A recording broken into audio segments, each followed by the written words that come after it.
Our guest today has an extensive resume in the arts. She plays a key role in building and developing future artists, musicians, and everyone with a passion for the arts. She has roles on boards, in bands, and in community radio. As an artist, she is adaptable and she supports all artists, no matter their passion. She's a local filmmaker and in fact has formal training where she's most used to being behind the camera but does step in front of the camera at times. Today's guest is Amber Goodwyn. Welcome. Thanks for having me. Hi. It's such a pleasure to have you here. So tell us a little bit about some of your artistic background, because when I read about you, you are one of the most adaptable artists that I think I've had the chance to interview and meet before. For sure. So yeah, thanks for this opportunity. I consider myself a multidisciplinary artist, which means that I have practices, kind of work that I've been developing over years in different disciplines. So I trained formally in university in filmmaking, experimental filmmaking. But I also have been playing in bands since I was a teenager, and I'm most definitely not a teenager anymore. You look wonderful. Thanks. And also I come from a family of musicians. So, you know, I've always known that arts has value.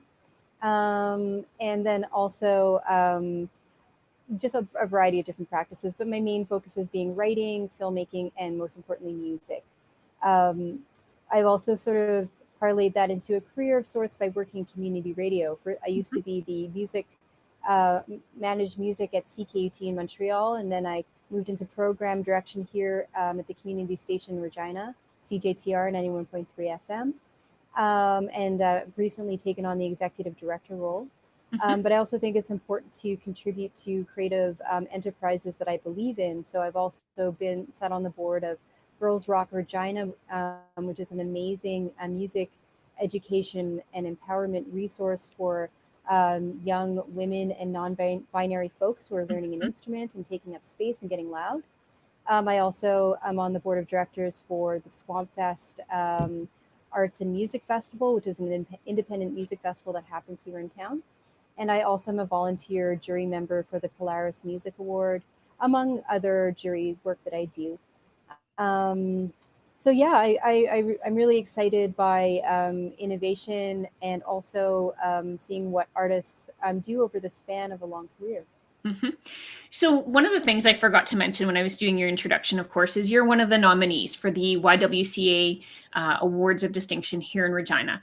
And, you know, those awards, they've gone on for an extensive period of time. And one of my personal realizations with those awards is every year I look to see who's been nominated, and I am fascinated by the experience and the depth of the nominees, to the point that, like, I want to say, I honestly didn't know that we had some of that depth in our community.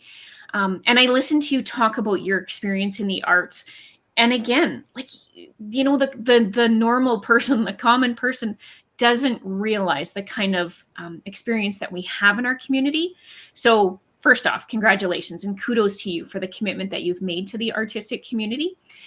Can you talk a little bit about where your passion comes from? I know you talk about from family. So was it there since day one, or like, how did you find your passion?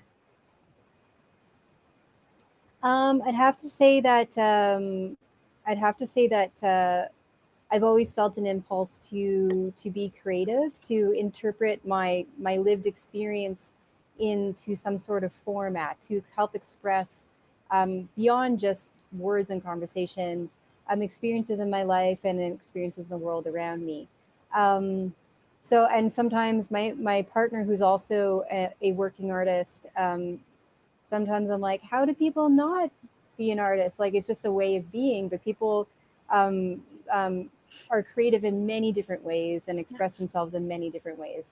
But I think there's a whole lot of reasons why people would choose art as like as focusing that aspect of their being. But to me, it's just always been there. I wouldn't know what the answer is, except that perhaps was raised in a really unusual household where there were very few limits on what I could do in terms of focuses of my time. There's a sense of I could try out anything with minimal consequence, for better or for worse. To be honest. And so, but that's a good thing. I mean, you'd like to think that most children are encouraged to, try different things, find what you like. And I think eventually we all start to niche down and say, oh, I really like sport, or I really like art, or I like the combination thereof, right? That sort of thing. For sure. And I myself am now a mother of a 6-year-old. And, I'm trying to take the aspects of my upbringing that I think were most helpful, obviously, and try to apply them to her. She'll report on this, 20 years from now, whether it's working. But, yeah, I didn't have a lot of. I've also just been a self-starter, and I feel grateful for that. I don't know where that sort of thing comes from, yeah. So I'm kind of getting a bit philosophical, but where the impulse comes from, I don't know. It's sort of a mysterious thing. Really, is you have an impulse, and then it's about translating that to an action, to an intention, and coming up with a plan and strategy. Exactly. Yeah. One of the things that's interesting as a parent is quite often our interests become our kids' interest. So if you are an artist, you tend to see your kids being quite artistic, and vice versa. So both my husband and I were fairly sports oriented. We grew up high school sports, university sports, that kind of thing. And, so we expect that our kids will enjoy sports, and they do. But our son has also really picked up music. And so there was a time last winter where I was constantly bugging everyone at the station because I was trying to figure out how to find a small used amp for my son, because he's picked up a little bit of keyboard. He's picked up ukulele, quite the combination. And he's also picked up the electric guitar. So, of course, we're supporting this. His room, like, he's got his sports stuff. He's still got his little kid Lego stuff. He's got his electric guitar in the corner. Like, his room is a gong show. But he absolutely didn't get it from us. And so it's really interesting to me watching those natural interests start to develop. And who would have ever thought that, he'd want to pick up 3 instruments, but there he is. And, he's kind of done with ukulele. He's moved on. He's most interested at this point in electric guitar. And, okay, you want to play, like, go play. And so stuff comes out of his room, and we're just like, yay, buddy, like, keep going. Like, oh my goodness. So it's fascinating to me how kids start to pick up those sort of things with absolutely no input from their surroundings, right? Absolutely. And there's elements of my daughter's character that have been there since she was an infant. There's no way she could have learned a thing from us. Many people have many different theories about why and how that is. But I think the most important thing is when you're a parent, for me, my dreams and goals for my child are not nearly as important as her own dreams and goals for herself. Exactly. So it's always about encouraging her, trying to keep an open mind about what she's interested in, and really just hoping that one day she gets really interested in medicine. As long as the pandemic is over. Yeah, and that she becomes a doctor, or something, and she's great. Because otherwise she's pretty set up to be an artist or something at this point. And anyway, but we'll see how it all goes. Yeah, and I agree with you wholeheartedly.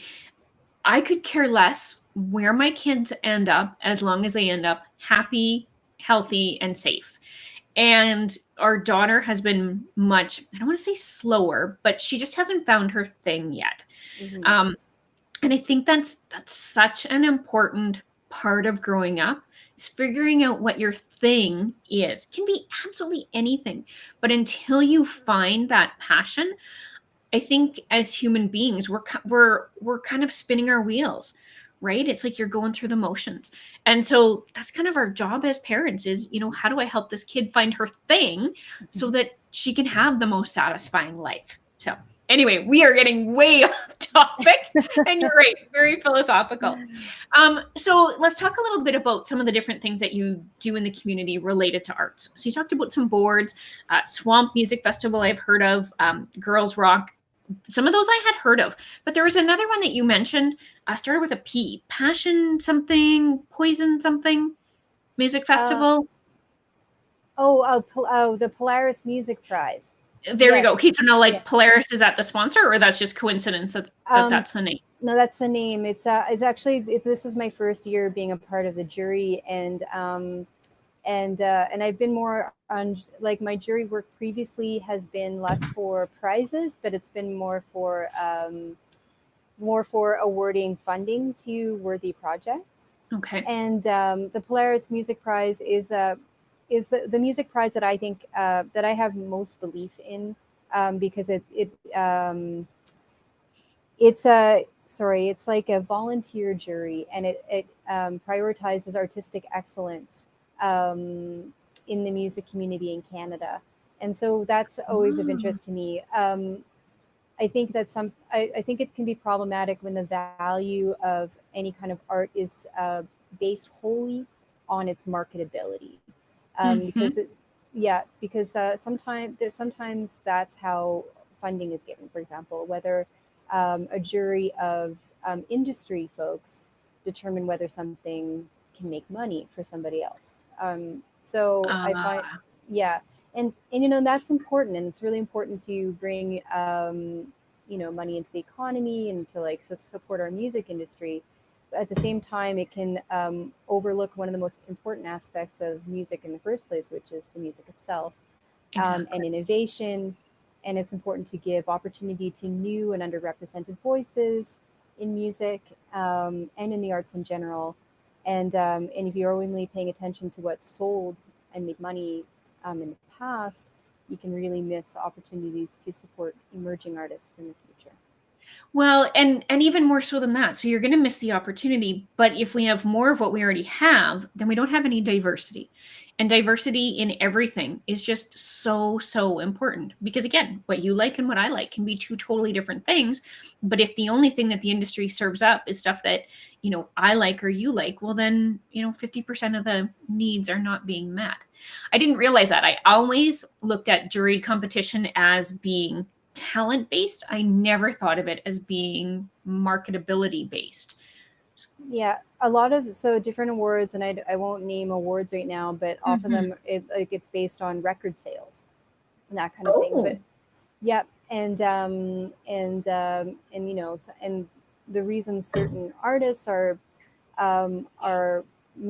selling records, though they don't really sell records in the same way as they used to, right? Because the whole music industry has changed, is that people sort of paid for the placement of that music, or have access to much greater marketing opportunities, and thus their music is flooded into the media in a different way. So it's just important to, whenever I can, in my role in the music culture here, try to open up opportunities, make space for new artists.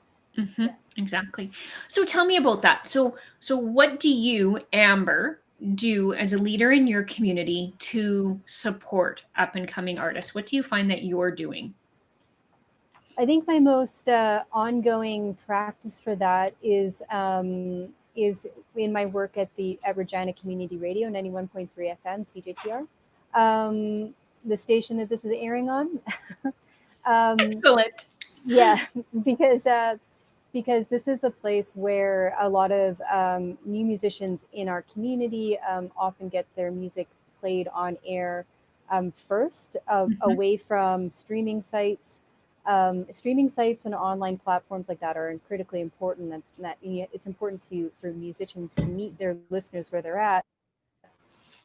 But our hosts who host music programs are deeply passionate about music.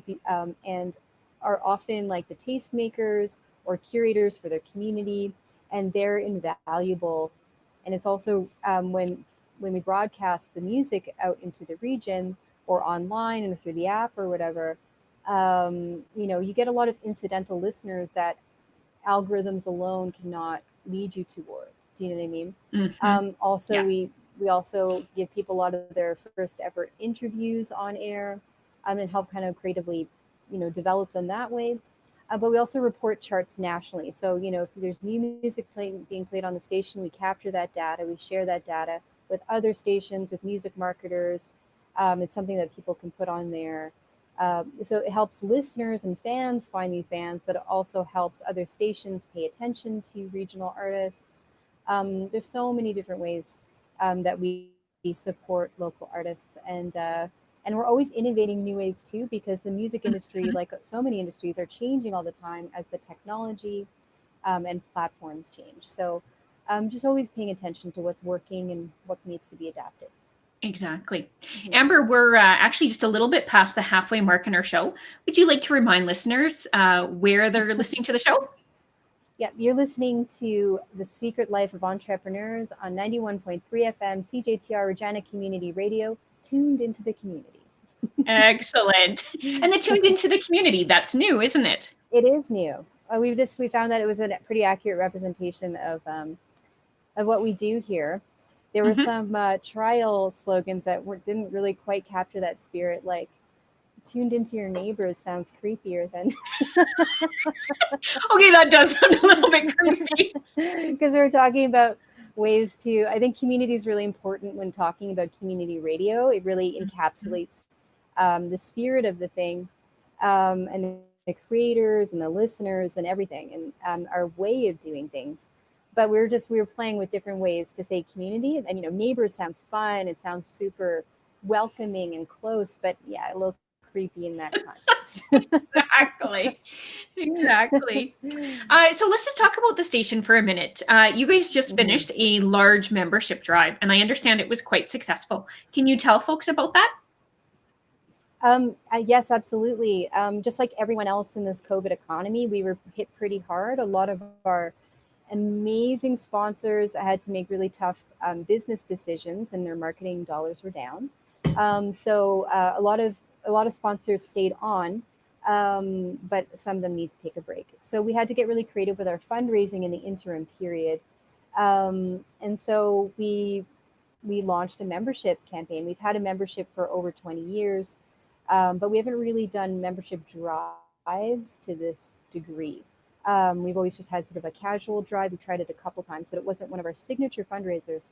This year, we announced we for the first time ever, we were like, listen, this is an existence question for us. We really need your help to continue to exist. And also, we wanted to get the word out about CJTR, because the thing that was most challenging for me as a creative is that we're on the cusp of the next level of this community station. We're about to launch an on-demand website, whole new branding. There's a bunch of exciting new programs joining, a bunch of exciting existing programs that deserve higher profile. And it's not the time for the station to go under because of a small thing like a global pandemic.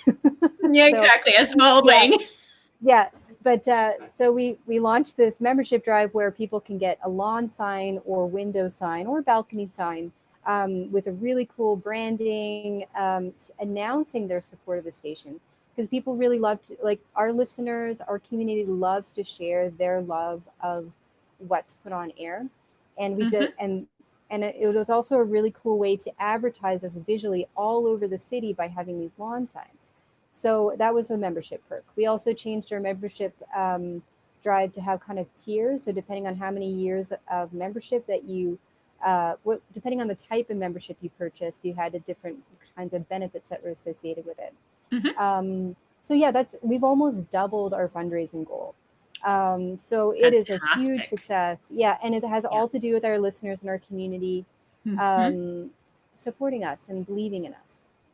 And if I I'm so recall grateful. correctly, there was email, social media, and then talk of it on the station. So in fact, Mm, most people who, I'll say, consume the content were already a supporter in one way, shape, or form, but but found a way, even through the pandemic, to still be able to support you, right? And so I think they abs- probably were supporters before in some way, and so now they've mhm. really stepped up to make sure that you exist well into the future. That's it. I mean, when you think about the kind of city that you want to be living in, what's important to you? And for a lot of Yes. people, it's hearing actual people telling their own stories in their own voices. So Mm-hmm. oftentimes, when you hear stories about a community or a challenge people are having, or you even hear reporting on the local music community, it's not always from inside the community, and that's really the difference about community radio. It's people who are doing this altruistically, because they believe in their subject or what they're passionate Mm-hmm. about, and they're talking from lived, real experience, and in human voices that haven't been overly polished. So you get the kind of there's a sense of truth and authenticity there, and Yeah. people want that. They don't want that to go away. Exactly. No, they absolutely don't. And I think there's something to be said, like each community radio station is just a little bit different. So I think there's something to be said for that different flavor. If you think about the Montreal station that you used to work with, and now our current radio station, they're ever so slightly different. Granted, they're probably English and French, but that aside, right? I have a visitor down here who's kind of furry, who's like, "Hey, mom, pick me up." Oh, that's funny. Um, The joy of broadcasting from home. yeah, for real. Hey. Um, Exactly. I always find that when I visit a new city, being who I am, I tune into the community station almost immediately, when Yeah. I'm driving from the airport or something. And it's always an immediate clue as to the importance and the heritage of a town. So when I moved here from Montreal, I was shocked at Polka Power, this 2 hour program we've got on Monday nights. It is hugely popular, but I didn't understand the Ukrainian heritage here. Yes. I didn't understand the rural urban melting that happens Hmm. here. You know what I mean? So Yes. and now I do. I fully get it. But so in Montreal, very different. We were associated with the university. We're not associated with the university here, though we're Ah. partners with them. There's a Hmm. student fee levy that supports many community stations, but ourselves and CFCR in Saskatoon are both independent stations. Um, and we don't have charitable status. That's why we have these gifts when it comes to our fundraisers. So Right. we've got some hurdles, but generally it's been going so well despite everything this year. Good. No, that's fantastic. Okay, so let's talk a little bit about how you balance it all. You've got a young daughter, you're working full time, you've got an artistic career, you're supporting the arts. How in the heck do you find time? Oh, and you've got a partner in there somewhere too. How in the heck do you do it all? Do you sleep? Um, yeah, I think the last couple years I really think I maxed my. I found the boundaries of what works for me. I kind of overdid it a little bit in the last years, but got many lessons out of it. The truth is, you can't balance it all perfectly. Yeah. You can't do all the things 100% of the time, all the time. Hmm. And so for right now, like my main focus is making sure that my only child is happy and healthy and thriving, Yes. you know, um, despite not having her usual community. And then also helping this community station, which is much bigger than my own art practice, could thrive and continue, is my other focus. Then my third focus is watching Netflix in the evenings with my partners and totally like not thinking Not about thinking any of right, it. turning your brain off. No, Yeah. exactly. But I never think of it as a loss. So for right now, like I just adapt things. So right Hmm. now, um, I my I have an old band, a band with some very good friends, kind of my platonic ideal of of a band that lived all in Montreal except for me, and we're just Hmm. slowly working away at distance on these songs. And right now, that's satisfying to me as a Yeah. musician, as an artist. It's not something I don't have like a hard deadline to perform. I'm not a professional musician in that I my main income is concerts or anything like this. So I have this ability to just take a break and rely on my my other sources of incomes for this time. It might be different Right. if I were, but for me right now, it's just, I'm not doing all the things right now. I'm focusing on the things that are most important right now. Yes. And in the future, that will undoubtedly change. Exactly. Excellent. So we are just about ready to wrap up, but is there something that you would like to share to budding artists to encourage them to continue to pursue their passion? I think a lot of artists give up, or they don't feel that they can make enough money at it, whether it's a full-time or an off-the-side gig. So is there anything that you could share with budding artists? I would say that you're not on a timeline. There's no, I would say there's no expiration date on what you're doing. So if you feel, so a lot of people, especially in this disposable music culture where, you're expected to put out single after single, have it listened to for a few weeks and then drop off into the ether. It's not really encouraging. It doesn't make people feel valued always. So I just set your own pace, do what feels right to you, and know that there's no end in sight. Like you have your whole life to continue working on this. Yeah. Excellent. That is fantastic. All right. Well, we are out of time for today. So I would like to thank you, Amber, for joining us on The Secret Life of Entrepreneurs on 91.3 FM CJTR Regina Community Radio. Hearing your story and your passion with regards to the arts and how you've been able to keep that going for your entire life. And of course, passing it on now to your daughter. It's very inspirational. And maybe there's a hint of you in my son, since I have no idea where he got his artistic passions from. If you'd like to be a guest on the show, you can email me at barb@googlegirl.ca or reach out on Facebook and Instagram at Above the Fold CA. You can even submit questions in advance of our live show, which of course we're not right now, but hopefully we will be again soon, on our Facebook page. I'm your host, Barb McGrath, local business owner and Google Girl. Remember, you worked hard for your success. Don't